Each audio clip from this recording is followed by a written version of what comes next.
Navigating healthcare can sometimes feel like trying to find your way through a maze blindfolded, right? Well, definitely. One minute you're wondering if the hospital you're considering is actually safe. The next you're staring at a medical bill, totally confused about why you still owe so much even though you have insurance. It's definitely a system with a lot of hidden corners and confusing language. There are standards organizations follow that you might never really see, and then there are the very real costs that hit your wallet directly. And that's precisely why we're diving in today. You've shared this fantastic stack of sources, articles, notes, some research that cut right to the heart of these two big areas. Yeah, the standards healthcare organizations use for quality and safety, and then how you can actually understand and navigate the personal costs you face, things like copays and deductibles. Exactly. So consider this deep dive your shortcut. We're going to pull out the most important insights from this material, aiming to make these critical, often confusing aspects of healthcare much clearer and hopefully more manageable for you. Sounds good. Where should we start? The standards. Okay, yeah, let's start by pulling back the curtain a bit. What are the standards that healthcare places like hospitals are aiming for? It sounds like there are specific groups that set these benchmarks for quality and safety. Absolutely. Think of them as the watchdogs or maybe the quality certifiers of the healthcare world. These are accreditation bodies, and they establish really rigorous standards. Then they evaluate organizations against them. So it's a way to get some level of assurance about a provider's commitment to safety and quality. Exactly. It's a signal.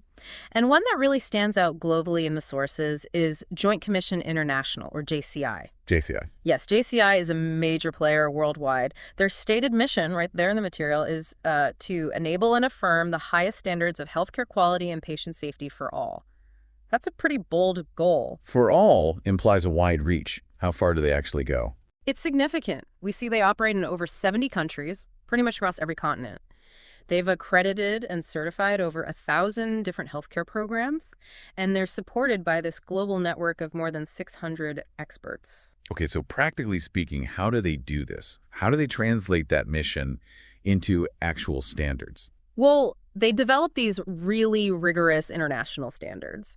A key part of this involves something called the International Patient Safety Goals, Okay. which are designed to help organizations tackle specific, well-known problem areas in patient care. Then they have this detailed evaluation process where they measure performance, see how it stacks up against the standards, and identify where improvements are needed. And the sources talk a lot about the benefits of getting JCI accreditation. It sounds like it's clearly more than just hanging a certificate on the wall. It definitely is. What was interesting is how the benefits go beyond just looking good on paper. The material highlights things like enhanced teamwork and unity within the organization. Yeah, one quote from Hong Kong Adventist hospitals even called the accreditation process one of their best team-building exercises. Wait, a team-building exercise. That's a fascinating way to put it. Why would going through an audit feel like that? Well, I think it's because the process forces every department, every single staff member, to look at how they contribute to overall quality and safety and how they work together.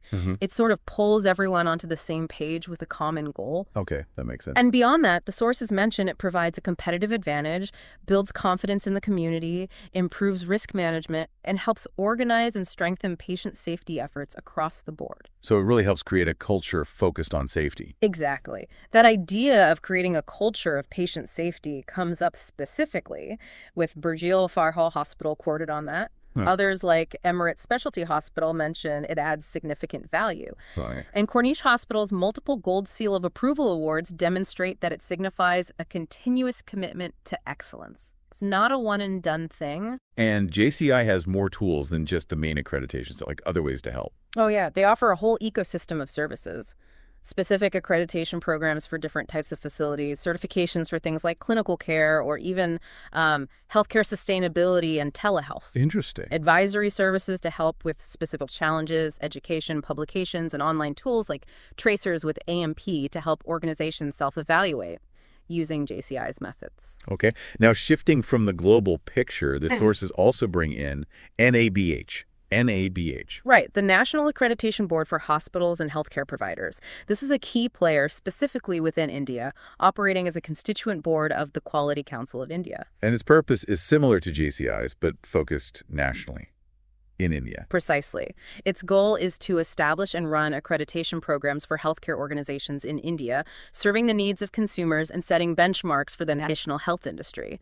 Their aim is really to build an ecosystem for quality within the country. So they also provide resources to help achieve that, like toolkits or something? Yes, exactly. The material mentions resources like a digital health toolkit, something called Quality Setu for information and inquiries, training programs, general policies, and, of course, the standards documents themselves that you can purchase. We also saw mentions of organizations like Supremedic Consultancy, supporting hospitals in getting NABH accreditation alongside broader services like planning and recruitment. Right, which just underlines that these standards aren't theoretical, they require practical implementation support. There's actually an entire industry built around helping hospitals meet these benchmarks as part of their overall development. Makes sense. And HospiMatch was also briefly mentioned, pointing to other parts of this ecosystem like financing, which obviously plays a role in a hospital's ability to invest in quality improvements. Okay, so putting it all together for you, the listener, why should you care about these alphabet soup organizations like JCI and NABH? Yeah, this is the core takeaway here, isn't it? These accreditation bodies and their standards are fundamentally designed to improve the quality and safety of the care you receive. So knowing about them. Knowing about them can be a valuable piece of information when you're choosing a hospital or healthcare provider. It offers a signal, maybe not the only one, but a signal that an organization is committed to meeting recognized best practices. That provides a clearer lens on the provider side. Definitely. But now, let's shift gears and navigate the other major part of this healthcare maze, the personal costs you face when you actually use that care, even with insurance. Yes, the part that so often leads to that moment of opening a bill and asking, wait, I have insurance. Why am I still paying so much? It's a common frustration. It really is. And the sources address this head-on by focusing on understanding what you must still pay. And the two main terms that come up immediately are copay and deductible. Let's tackle copay first. What exactly is that? Okay. A copay or copayment is basically a fixed amount or sometimes a fixed percentage that you pay every single time you use a specific healthcare service. Every time. Every time. Think of it as your share of the cost for that particular visit or service paid right then and there, even though your insurance is also covering part of it. So it's not something that goes away once you've paid a certain amount for the year. Exactly. It's a per service fee. The sources give examples like maybe a 10% copay on a 1,000 bill, meaning you pay $10,000. Right. Or it could be a fixed amount, like $300 for a general physician visit, or say a $25 fixed fee in another context.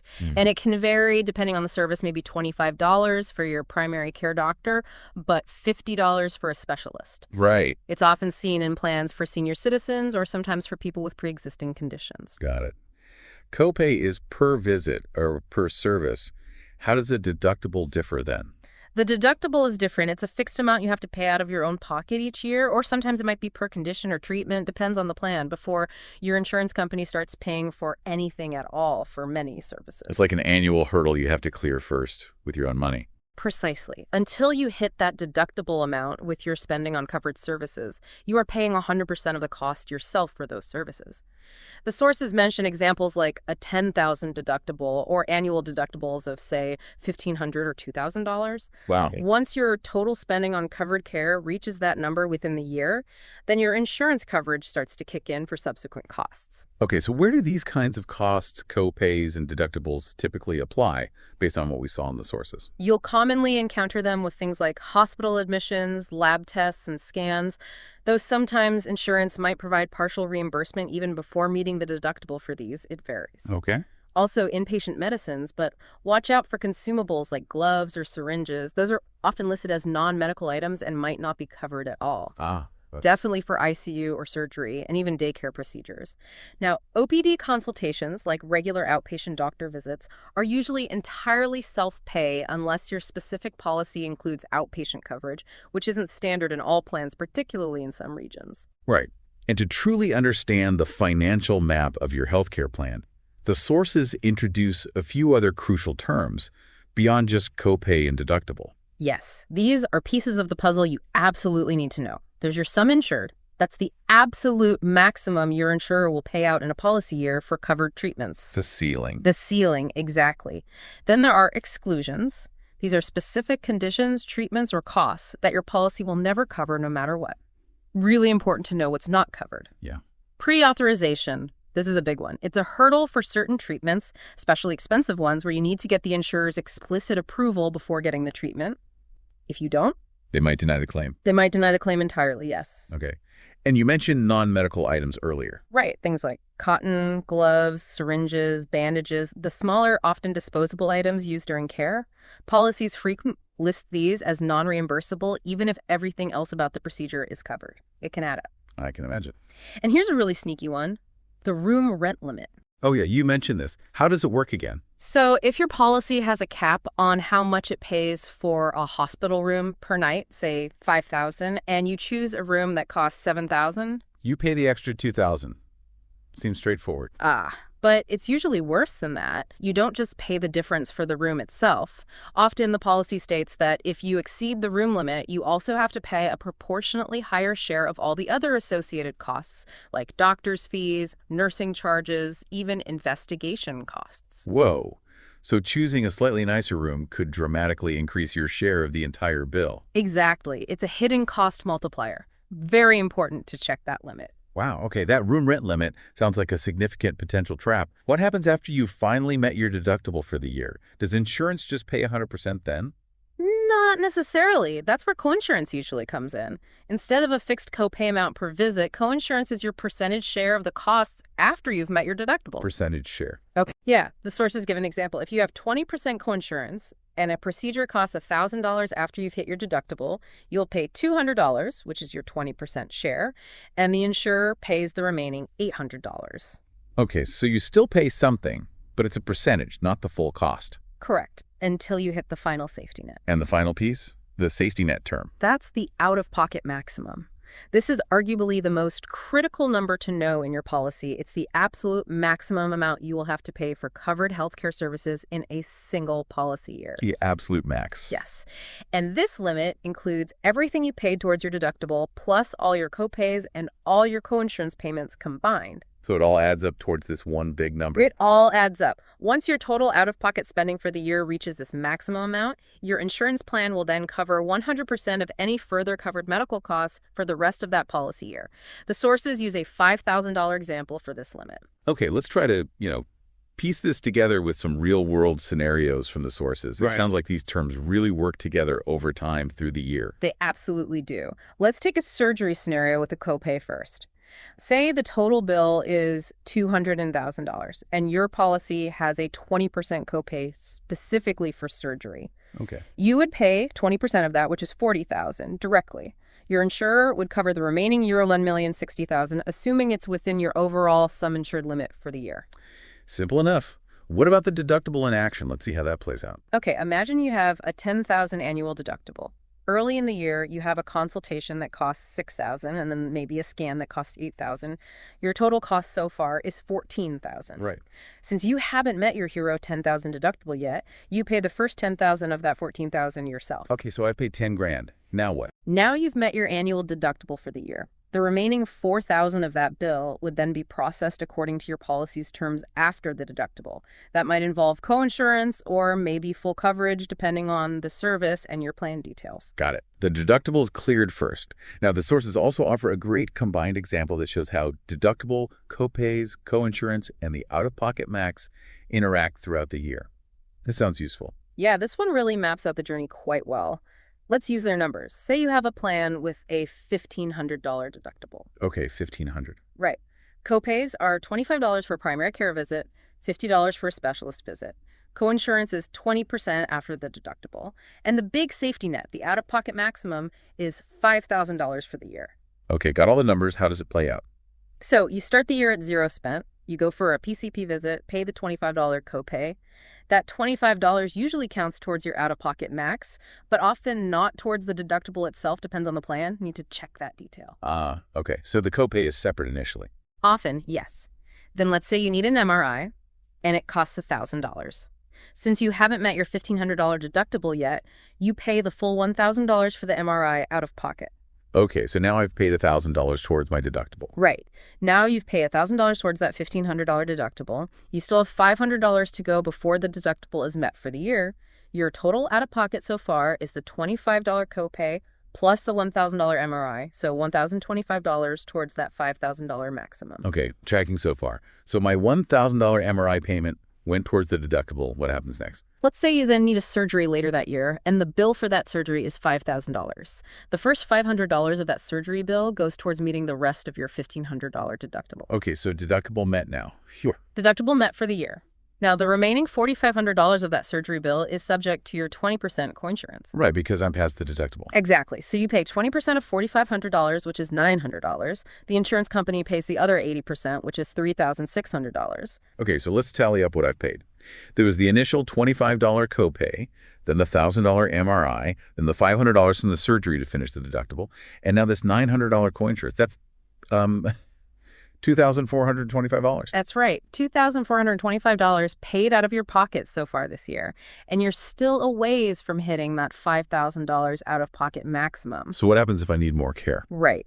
Any further covered medical costs you incur that year, maybe more doctor visits with copays, maybe another procedure subject to that 20% coinsurance, you continue paying those amounts. But crucially, all of these payments, the $1,500 you paid towards the deductible, your $25 copay, your $900 coinsurance payment, any future copays or coinsurance payments, they all count towards reaching that $5,000 out-of-pocket maximum. Ah, okay, so everything funnels towards that max limit. Exactly. The moment your cumulative out-of-pocket spending for covered services hits $5,000 in that policy year, boom, the insurance plan suddenly shifts gear and pays 100% of any additional covered medical expenses for the remainder of that policy year. Wow. So the out-of-pocket maximum is the ultimate cap on how much healthcare can cost you in a year, assuming it's a covered service within your network and all that. Exactly. It's the number that once you hit it, you can breathe a little easier financially, knowing insurance picks up the full tab for covered services for the rest of that year. Understanding how these pieces fit together, deductible first, then coinsurance and copays kicking in, but also counting towards the out-of-pocket max is really key to navigating your costs without constant surprises. This understanding really leads directly into the practical strategies the sources suggest for handling copays and deductibles. What's the number one piece of advice? It sounds basic, but it's so crucial. Know your policy. Don't just skim the summary. Really try to read the fine print, or at least the key sections on cost sharing. And call them. Absolutely. Call your insurer and ask specific questions. A key question to ask is always, for this specific service or treatment, how much of the cost will I likely need to pay out of my own pocket? Clarify if your copay changes based on the hospital type, like private versus semi-private, or if you're in or out of network. That's a huge one. Network status, right. Understand when your deductible resets. It's usually annually, but double check.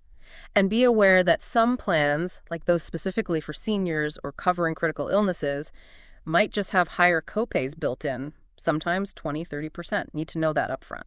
And if you know you have upcoming treatments, or maybe you manage a chronic condition, budgeting seems like a really smart move. Definitely. Once you understand your deductible and potential copays or coinsurance rates, try to budget for those expected out-of-pocket expenses. It reduces the shock later. And keep track of everything, right? The paperwork. Yes. Hold on to all your medical bills and receipts, and the explanation of benefits, EOB, forms your insurer sends. You might need them for reimbursement claims, or just simply to track how close you are to meeting your deductible or that all-important out-of-pocket maximum. Many insurer websites or apps also help you track this now. Good point. And don't be shy about asking questions either. That came up too. This is huge. Many people feel awkward discussing money in a healthcare setting, but you really shouldn't. Ask for itemized bills to understand exactly what you're being charged for. Yeah, what are all those codes? Exactly. Clarify what your insurance is covering versus denying and why. And don't hesitate to ask the provider's billing office or the hospital about any financial assistance programs, payment plans, or subsidies that might be available, or check about benefits through your employer plan, too. The Mastering Health Insurance Costs source had some additional kind of clever strategies, too. Yeah, it's suggested knowing if preventive care is fully covered. Many plans cover things like annual checkups, screenings, and vaccinations with no copay or deductible needed. Why? Because they want you to stay healthy. It saves them money in the long run. Take advantage of that. Makes sense. Also, think strategically about the timing of expensive planned procedures, especially if you have a high deductible. If you know you're going to meet your deductible late in the plan year, maybe around October or November. Try to schedule other needed things before December 31st. Exactly. If possible, schedule other necessary non-urgent treatments before the year resets, and you have to start chipping away at that deductible all over again from zero. Smart. And how about potentially lowering copay costs day to day? Well, things like using telehealth services, which often have lower copays than seeing a doctor in person, or always asking if a generic medication is available and appropriate instead of a brand name. Generics usually have much lower copays. Good tips. And finally, a really crucial one. Avoiding those dreaded surprise bills. This is paramount, really. Always confirm that the doctor, the hospital, the lab, the imaging center, whatever it is that you plan to visit, is in network with your specific insurance plan before you go. Call the provider's office A&D, maybe even double check with your insurer. Because out-of-network is expensive. Out-of-network care often costs significantly more, and those costs might not even count towards your in-network deductible or out-of-pocket max, leaving you with huge unexpected bills. And for any major procedure, always get that pre-authorization from your insurer beforehand to prevent a claim denial later just because you didn't get prior approval. Okay. Any common mistakes the sources warn people about, pitfalls to avoid? Yeah, they highlight a few common traps, like assuming your copay is the same flat fee for every type of service or provider. Remember, specialists often cost more. Another is mistakenly paying the full price for a service after you think you've met your deductible, forgetting that coinsurance might still apply until you hit the out-of-pocket max. Right, the percentage share. And perhaps the biggest one, just ignoring or not knowing your out-of-pocket maximum number. Once you hit it, you should stop paying copays and coinsurance for covered in-network services for the rest of the year. Knowing that number is your key to maximum financial protection under your plan. So wrapping this section up, why is all this understanding of copays, deductibles, coinsurance, out-of-pocket limits, why is it so vital for you, the listener? Well, it genuinely empowers you to navigate that financial maze we talked about at the start. It helps you plan and budget more effectively for potential healthcare expenses, which can save a lot of stress and financial strain from surprise bills. Makes sense. It allows you to make more informed choices, not just about your immediate care, but even when selecting a health plan initially. You can better understand the trade-off, like how higher copays or deductibles might mean lower monthly premiums, but could result in higher costs when you actually use the service. It helps you move from being maybe a passive recipient of confusing bills to being a smarter, more prepared patient. Absolutely. We started this deep dive by looking at the organizational side, didn't we? Exploring the standards like JCI and NABH that healthcare providers aim for to build quality and safety into their very foundations. Right, the systems behind the scenes. And we've just unpacked the personal financial layer, trying to demystify those terms like copays and deductibles that determine what healthcare actually costs you, even when you have insurance, and crucially, how to navigate those costs more effectively. It's really clear from all this material that becoming well-informed about healthcare involves understanding both sides of the coin, the quality credentials of where you might seek care, and the financial mechanics of how you'll actually pay for it. The knowledge in these sources really does provide the map you need. It puts some control back in your hands. So here's a final thought for you to carry forward from this deep dive. Healthcare navigation, whether you're assessing a hospital's quality standards based on something like JCI or NABH, or you're deciphering your own insurance policy terms, it can feel like a really complex journey. It really can. But the more you understand the landscape, from those global benchmarks for excellence right down to the specific numbers and rules in your own plan, the more confidently you can chart your course towards not just safer care, but also smarter, more financially manageable care. Well said. Thank you for joining us for this deep dive. Until next time.